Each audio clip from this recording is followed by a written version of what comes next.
Hello, it's Sharon. I think I have everything working now. Hope you can come back and join me.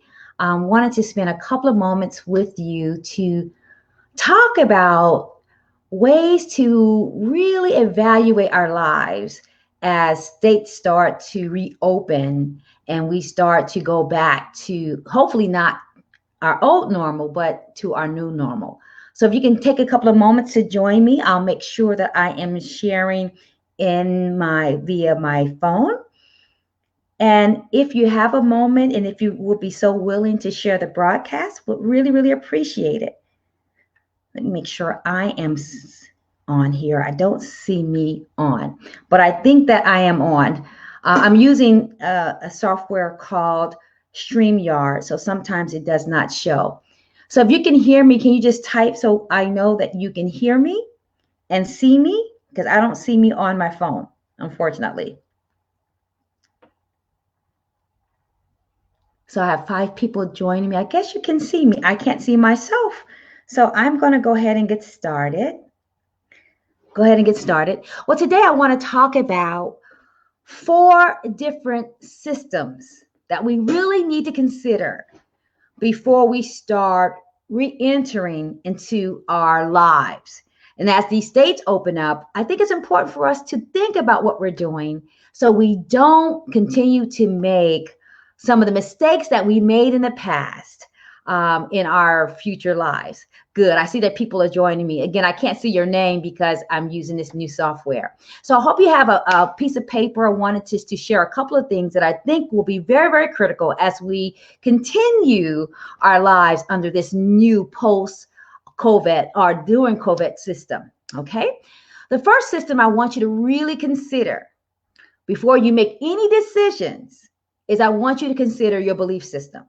And your belief system is everything you believe about life, right?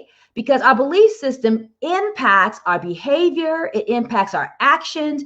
And there are 3 critical areas I want you to think about before you make any decisions. One, I want you to reconsider your belief system about love, about love. The reason being, over these last 7 weeks, I've done a lot of marriage counselings and couple counselings. And what I found is that we all have our different understanding of what love looks like and how to do relationships.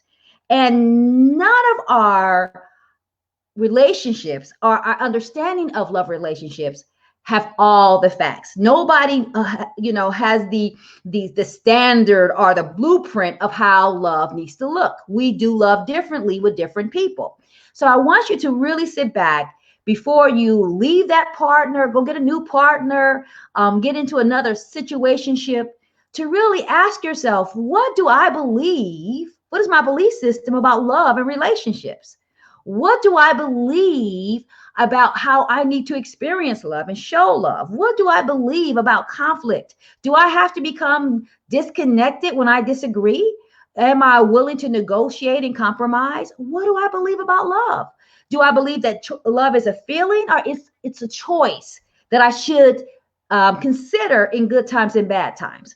I want you to really think about your belief system around love and relationships, because I see a lot of people considering divorce because they have these beliefs that love and marriage should be happy all the time. That only happens in the movies.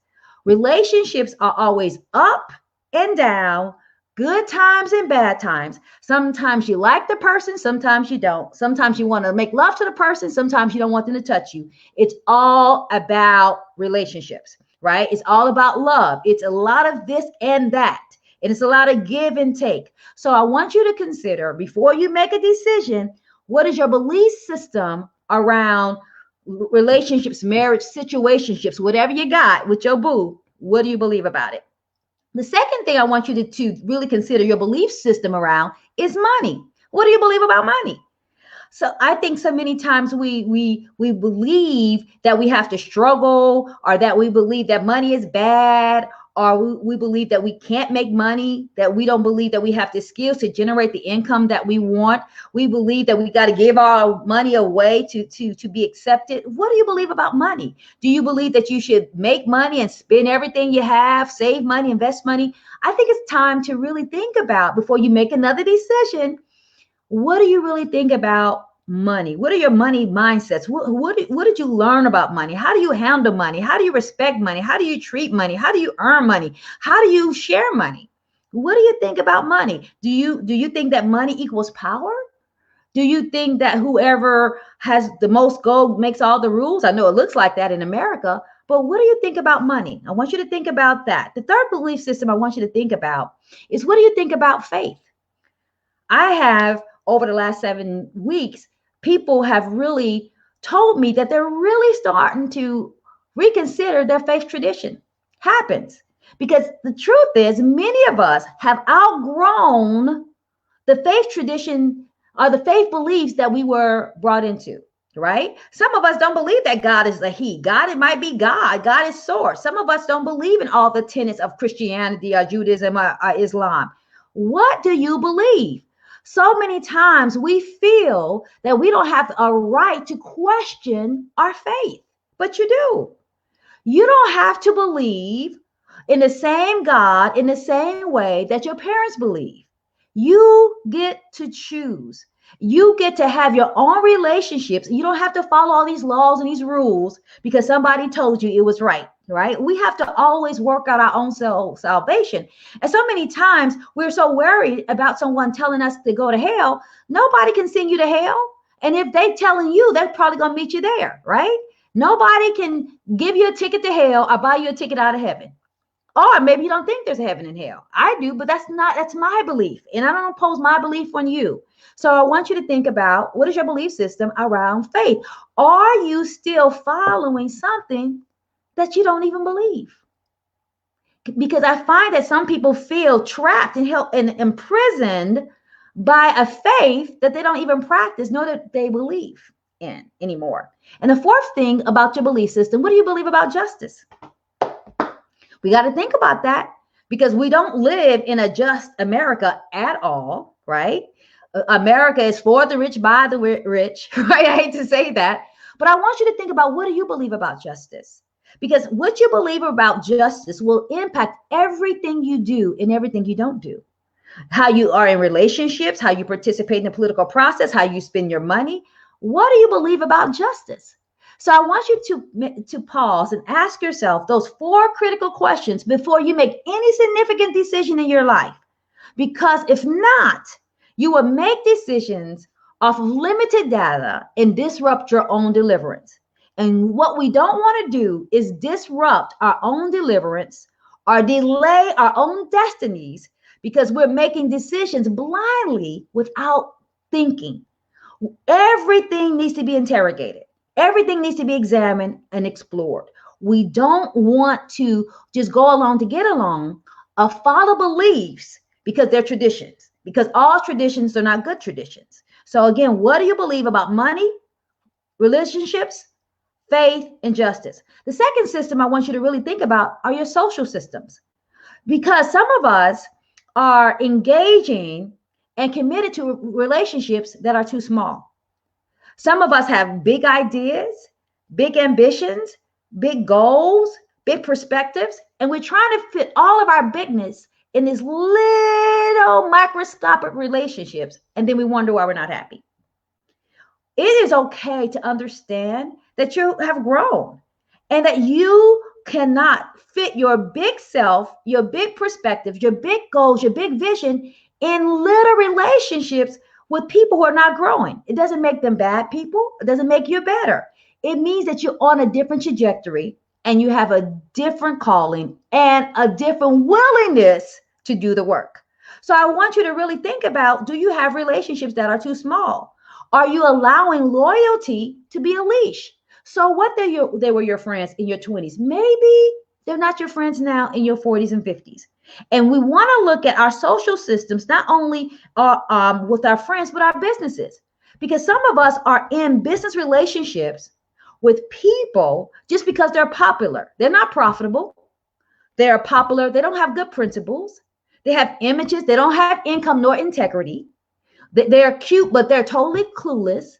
And we are hanging with them because by hanging with them, it makes us feel that it validates or authenticates who we are. I want you to really ask yourself, are you getting into business relationships with people that you have to carry versus people who are able to stand on their own? If not, you don't have a partner, you have a parasite. You don't have support, you have a crutch. You don't have a squad, you have a crisis. So often we pick and we select our own misery because we pick people who are close but not competent. You don't need company, you need competence. And when we allow ourselves to stay in relationships that are too small, we under-resource ourselves. And anytime we are under-resourced, we impact our ability to be effective and productive and profitable. Listen, our relationships, there have to be some reciprocity. Everybody has to bring something to the relationship table more than their appetite. And if a person does not bring anything to the table, emotionally, socially, spiritually, financially, mentally, but their appetite, you don't have a friend. You have a client, right? And you don't have a partner. You have a child. So I want you to really, really think about your social systems as far as who you do business with, who you are friends with, who you collaborate with, who you love. You don't want to love someone that you don't respect. So what if they're pretty, if they're poisonous? You don't care if they are brilliant, but they bossy. You don't care if they are cute, but they won't compromise. You don't care if they have expensive clothes and they have an empty character. You don't care. I want you to really do some due diligence and vet people, because we keep letting people drift in our lives, and then we wonder why our lives feel heavy. Our lives feel heavy because we are carrying dead weight. Yeah? And it doesn't make you better. I want to keep saying it. It makes them not ready, or it makes you not ready. Because here's the truth. You attract who you are, not who you need. Again, you attract who you are and not who you need. So if you are not attractive based on how you are showing up in the world, based on because you want spotlight and show your gifts and your abilities and the talent, because you're shrinking, because you're trying to go along to get along, you're following the crowd instead of your own conscience, you're not going to be that attractive. Nobody wants a friend who's a puppet, who does what everybody wants them to do, or a parrot who says what everybody else is saying, or a pawn who will sell themselves out for money and popularity. So I want you to ask yourself about your social systems. Are you surrounded by a good team? Do you have a good squad, a good tribe, a good sister circle, a brother group? Or are you under-resourcing yourself and denying yourself the support and the love and the passion and the motivation and accountability that you deserve? That's the social system. The third system, really quickly, is what is your value system? We all have values in our lives that guide and govern our behavior, that inform how we function and navigate and negotiate in the world. And when you know your values, it's easy to make decisions. My values in my life: financial independence, justice, empathy, liberation. So whatever I do, every decision gets shifted through those values. So that's why my life is clean. I ask myself, Sharon, will it liberate you? Will it make you money? Does it allow you to be empathetic to everybody else's feelings? Is it just for you as for everybody else? Because I want the same benefits I want for myself, I want for others. Is it compassionate? If it's not, don't do it. So that's why I don't have a lot of messy in my life, because everything goes through that filter, through that sifter. So the question is, what are your values? What is your value system? And if you can know your top values, and something I will encourage all of my clients to do, we do in all of my coaching programs, You Can Depend on You, Dare to Be Me, we work out our 5 values. We need to have more. You have more than 5. But what are those 5 values that guide your performance, guide your behavior, dictate your relationships? Because here it's simple. Are your decisions moving you towards your values or away from your values? Makes life simple. We make life complicated because we're not clear. Clarity always results in simplicity. Clear. This is what I value. This is what I'm not. Yes, there might be sometimes in life some gray areas, but there will be less gray areas if you're not gray about what's important to you. What are your values? What's your value system? What guides you? What directs you? What informs you? What challenges you? What allows you to navigate with a sense of integrity? What helps you negotiate from a place of authenticity? What keeps you honest? What are your values? And if you know what your values are, it makes life simpler. Yeah. The last system, and then we're going to go. What is your development system? We should all, and I'm saying should, have a system to develop ourselves. Development has to be intentional. Just because you grow old does not mean you grow up. And a lot of people are getting older, but they're not getting wiser, right? Growing old is not the same as growing up. And growing older doesn't make you grow wiser. Growing wiser takes intentionality. So the question we have to ask ourselves, what's our system, our plan to prepare us for our next? We talk about getting elevated, but do we have a plan for the elevation? Or are we just going to sit down and pray? Now, I'm a minister, but can I tell you, I am so weary of people saying I'm going to pray. They pray and sit down. Where do they do that at? Pray. You pray and prepare. Because at some point, you have to participate in your own prayers. And so when people say, oh, Sharon, I'm praying about it, I know that they're not really serious about it, right?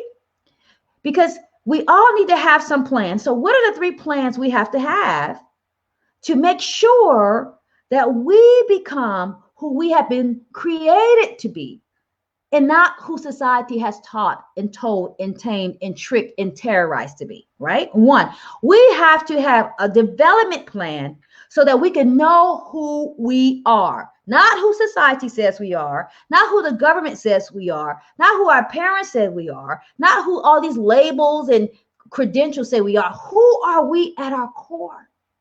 Because the truth is, it's better to be hated for who you are than to be loved for who you are not. I'm going to say that again.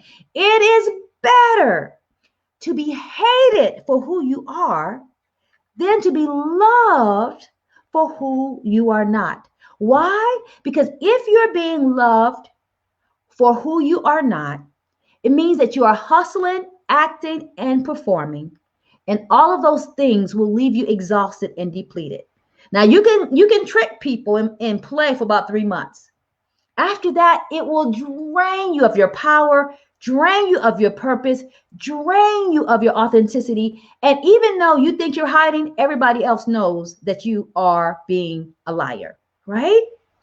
So you have to have a developmental plan to know who you are, because we all have pieces of ourselves that we don't even know. You don't know all of who you are because sometimes we're not even allowed to know who we are. You learn who you are little by little by little when you are in healthy relationships or when you do your own self-development work. Who are you? Do you know who you are at your core without all of your stuff, right?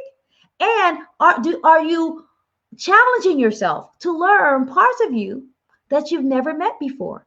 Because we all have parts of us that we have never met before. 2, develop a system to know yourself. What is your system to grow yourself? What are you doing consistently to be the best and the highest version of yourself? You're just not going to get smart by sitting down and praying. You might be able to hear God, but if you're hearing God, do something about what you're hearing, right? So what are you doing consistently to grow?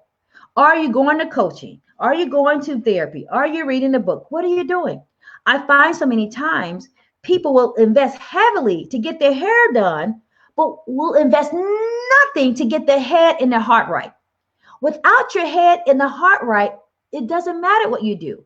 Even as a business, people always talk about, oh, I want another funnel. Well, you need a good foundation. That's what you need. You need to know who you are, because it doesn't matter if you have a good funnel. If you don't have a good foundation, that when the funnel breaks, you won't break too. So what is your foundation? What are you doing to grow yourself so that you can deal with struggle, but also success? So success requires a total different skill set and total different tools to handle the stress of success, right? So how are you growing yourself? And the third thing, how are you going to heal yourself? We all got wounds. Some of them conscious, some of them unconscious, some of them we inherited, some of them we created, some of them we allowed, right? Because we're not victims. Some of our problems, our misery, we co-created, right? So I want you to think about, what is your development system to know yourself, to grow yourself, to heal yourself? So if you will, please share the broadcast. I will really, really be grateful if you would share the broadcast with some of your friends, because I think many people are making decisions without considering those 4 systems. And if you're interested in learning more about the systems, we go through the systems in great detail, and you can depend on you, because you can depend on you to be who you desire to be. And that starts in the early June, as well as Dare to Be Me. And Dare to Be Me is a class, our journey, where you dare to be your authentic self, even if you have to be yourself by yourself, right? So again, 4 systems I want you to think about. What is your belief system? What do you believe about marriage, about money, about justice, and about faith? What do you believe about those 4 things? There are more, but just start there. Your belief system. 2, what are your social systems? Are you surrounded by people who can benefit you, who can grow you, who can challenge you, and can motivate you, and that you can do the same for them? Are you in balanced relationships? Relationships that carry too much weight on one side sink. So, and again, they don't have to bring the same thing, but they have to bring something, right? Social systems. Again, what is your development system? What are you doing to become the highest and the best and the biggest and the boldest version of yourself consistently, right? And then the last one, what is your value system? What are the characteristics, the traits, the qualities, the mindsets that you sift through every decision through? You sift every decision through to make sure that you stay in alignment with your head, your heart, and your hand. You're thinking, you're believing, and you're doing. You're thinking, you're believing, and you're doing. What are you doing? And how is your value system supporting that, serving that, being the foundation for that, right? So I want you to think about it. Please share the broadcast. It really, really, I think it hopefully, I know, well, not hopefully, I know will support somebody, right? I know it will support somebody. And if you're interested in my mailing list, I'm going to have some handouts on this. I will send out probably early next week. So get on my mailing list, and you'll get some additional points to supplement what I'm saying today. And then think about, you can depend on you, which is I think it's a 6 weeks program. I'm going to do it an 8-week program. I'm going to do a special COVID-19 that kind of help us get back on target, because we're not the same person. We've been through too much to continue to do what we used to do, because what we used to do wasn't really making us happy, right? You're bigger now, you're bolder now, you're more aware now. And then I want you to consider Dare to Be Me. And Dare to Be Me is for if you have a business or organization where we kind of mix those two. So I want you to consider it. Dare to Be Me doesn't start till July. You can depend on you starts in June. But get on my mailing list, and I can send you some points around this. And if you have any questions, let me know. I don't see questions in the thread, but again, I'm using StreamYard, so I can't see your name. but I will go back. If you have questions, put them in the thread, and I'll come back and answer your questions throughout today and tomorrow. But again, share the broadcast, watch your belief system, social system, development system, and value system, because the best is yet to come. Again, my name is Sharon Jameson, the CEO and founder of the Jameson Group, and I am so committed to soaring higher, not only individually, but as a community, but also as a world. Blessings, and thanks so much for joining me. God bless you. And happy Mother's Day to all of the mommies, grandmommies, aunts, nieces, and whatever. Happy Mother's Day to all of you. And also to some fathers who are showing up as the mothers too. Blessings.